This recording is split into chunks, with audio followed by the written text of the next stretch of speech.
हमने आपको बताया था कि एशिया का दूसरा रूस भारत बनने जा रहा है। भारत के हाथ में वो ताकत आ रही है जिससे इस दुनिया की बहुत बड़ी बड़ी शक्तियां काबू में रहेंगी और भारत ने अपना पहला कारनामा कर भी दिया है, जिसको देखते हुए जर्मनी भी भागा भागा भारत पहुंचा है। जहां एक तरफ ये सब कुछ हो रहा है तो वहीं अमेरिका और भारत के बीच में कौन सी खुफिया डील हो रही है। क्या F-35 का एक बेहद खास वर्जन तैयार हो रहा है और ये खुलासा भारत ने नहीं बल्कि जापान ने कर दिया है। जानेंगे क्या है मामला, क्या कुछ चल रहा है अमेरिका और भारत में। आइए जानते हैं इन खबरों को विस्तार से। कूटनीति और जियोपॉलिटिक्स में ये चीजें चलती हैं कि बहुत सारी चीजें पर्दे के पीछे होता है, मुंह पर कुछ और हो लेकिन अंदर खाने कई बड़ी डील चलती रहती है। पहले कहा गया कि भारत F-18 को खरीदेगा, फिर कहा गया कि नहीं F-18 को नहीं खरीदेगा, राफेल को खरीदेगा। बहुत तरह की बातें चलने लगी जब 114 फाइटर जेट के लिए डील की बात हुई, पर न तो F-18 और न ही राफेल, भारत कुछ और ही चक्कर में है। और भारत इस चक्कर में है कि इस वक्त उसे चाहिए दुनिया का सबसे मजबूत और सबसे अच्छा विमान जिसे माना जाता है F-35। F-35 में भी भारत को कुछ वैसी ही चाहिए खूबियां जो खूबियां राफेल में भारत ने अपने लिए खास तौर पर बनवाई। आपको याद होगा राफेल विमान को भारत के अनुसार भारत को जो जो फीचर्स चाहिए थे मॉडिफाई किया गया, मॉडिफाई करके तब भारत को दिया गया भारत के एडवांस वर्जन के रूप में। वैसे ही भारत अमेरिका से F-35 ले रहा है, लेकिन ये F-35 का इंडियन वर्जन होगा, यानी भारत की जरूरतों के हिसाब से इसे मॉडिफाई किया जाएगा। आखिर ये सारी खबरें निकल कर कहां से आ रही हैं? तो आपको बता दें ये सारी खबरें निकल कर आ रही हैं जापान की निकी एशिया से। जापान ने हाल में कई खुलासे किए हैं और जापान के ये खुलासे कहीं न कहीं सटीक बैठ भी रहे हैं। पर क्या भारत को F-35 अमेरिका दे देगा? शुरुआती दौर में जब भारत ने कभी F-35 की बात कही थी तो अमेरिका ने कहा था कि भारत का ऐसा इंफ्रास्ट्रक्चर है ही नहीं कि वो F-35 को रख पाए, इसलिए क्योंकि भारत ने हमेशा से रूसी फाइटर जेट का इस्तेमाल किया है और रूसी फाइटर जेट के इस्तेमाल की वजह से इनके सारे इंफ्रास्ट्रक्चर रूस के हिसाब से है। एक बार तो ये भी कहा गया टॉप के अमेरिकी फार्म द्वारा कि भारत सीधे सीधे छलांग नहीं लगा सकता है F-35 पे और हम सीधे सीधे भारत को F-35 नहीं दे सकते हैं। भारत को अगर F-35 लेना है तो पहले भारत को छोटे वर्जन लेने होंगे F-16, F-18, उसके बाद हम सोच सकते हैं कि भारत को F-35 दे या न दे। लेकिन अब सीन बदल चुका है और अब सीन इस तरीके से बदला है कि अमेरिका भारत को F-35 भारत के अनुसार देने को तैयार हो रहा है। इसके पीछे कारण क्या है? इसके पीछे बड़ा कारण है चाइना। चाइना को काउंटर करने के लिए भारत का साथ चाहिए अमेरिका को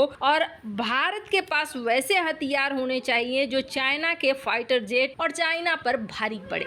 और इस चीज के लिए अमेरिका हर समय तैयार है। अमेरिका अब देने को तैयार है भारत को F-35 ताकि भारत आसानी से चाइना को काउंटर कर सके। ये सब दावा कौन कर रहा है? ये सारे दावे हो रहे हैं जापान की तरफ से। हालांकि जापान की सरकारी मीडिया ये बात कह रही है तो कुछ न कुछ तो होगा ही, आग है तभी तो धुआं निकल रहा है। खैर जो भी है वो वक्त आने पर सामने निकल कर आ जाएगा। पर हाँ, इस वक्त भारत को अच्छे फाइटर जेट की जरूरत बहुत ज्यादा है। जहां एक तरफ ये सब कुछ हो रहा है तो आपको याद होगा हमने कहा था भारत एशिया का रूस बनने वाला है। ऐसा क्यों कहा था? ऐसा कहने के पीछे एक बहुत बड़ी वजह थी। रूस ने सबसे पहले ध्यान दिया जब सोवियत संघ टूट गया, USSR टूट गया, तब रूस ने किस चीज पर ध्यान दिया? रूस ने ध्यान दिया कि हमारे जो संसाधन हैं उस संसाधन से कैसे हम यूरोप को काउंटर कर सकते हैं और यूरोप भी काउंटर होने के लिए खुशी खुशी तैयार हो जाएगा। ज्यादातर देशों को कैसे बांध सकते हैं?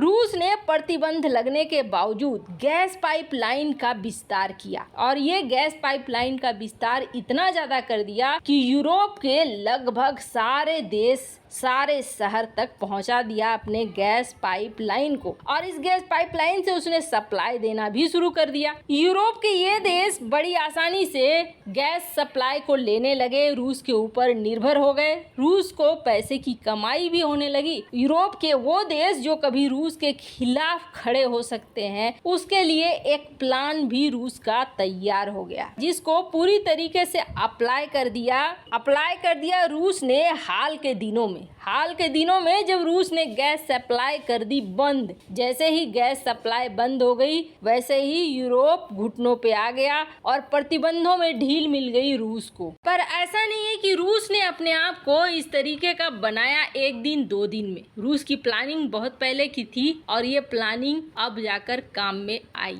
भारत भी वैसे ही प्लान में है। भारत ने ग्रीन एनर्जी की तरफ मूव करना शुरू कर दिया, लेकिन भारत का प्लान ये नहीं है कि सिर्फ अपने देश में ग्रीन एनर्जी हो, सिर्फ अपने यहाँ पर ही हाइड्रोजन के या फिर एथेनॉल के या बाकी सारी चीजों की खपत पूरी हो जाए, हम अपनी जरूरतों को पूरा कर लें, सिर्फ इतना ही नहीं है। भारत ने सबसे पहले पाइपलाइन का जाल बिछाना शुरू किया, इसके लिए कॉन्ट्रैक्ट साइन करने शुरू कर दिए। चलो ठीक है, जो देश नजदीक है जहाँ पाइपलाइन जा सकती है वहाँ तो ठीक है, पर जहाँ नहीं जा सकती है वहाँ के लिए तो वेसल्स लगेंगे। लेकिन ये वेसल्स तो वैसे वेसल्स हैं नहीं जो साधारण गैस को ले जा सके या फिर जो क्रूड ऑयल को लेके जाते हैं। इनके लिए तो चाहिए एक खास वेसल्स, और जिसे हम हाइड्रोजन शिप बोले। भारत ने इस हाइड्रोजन शिप पर भी साथ साथ काम करना शुरू कर दिया ताकि एक जगह से दूसरे जगह तक पहुंचाया जा सके। और इसके अलावे भारतीय नौसेना के लिए भी ऐसे जहाजों का निर्माण करना शुरू कर दिया जो कि हाइड्रोजन के बेस पर काम करते हो, और भारत को बहुत बड़ी सफलता मिली। भारत का पहला हाइड्रोजन शिप बनकर तैयार हो चुका है और अब इसकी जो डिजाइन है वो कंप्लीट हो चुकी है। इसको प्रोडक्शन के लिए भेजा जा रहा है। 6000 टन का ये शिप है जो 130 मीटर लंबा है, और कहा जा रहा है कि इसमें करीब 8000 से 1 lakh metric ton hydrogen supply किया जा सकता है। और सबसे बड़ी बात यह है कि इसे बनाया किसने है? इसे बनाया है कोच्चि शिपयार्ड ने। कोच्चि शिपयार्ड के पास वैसे भी इस वक्त 14 मिलिट्री के प्रोजेक्ट हैं। इसके अलावा इसकी सफलता को देखते हुए जर्मनी भी अब कोच्चि शिपयार्ड के पास दौड़ा आया है, उसे भी अपने वेसल्स वगैरह बनवाने हैं। भारत की ये बहुत बड़ी सफलता है। कहा जा रहा है अगले साल के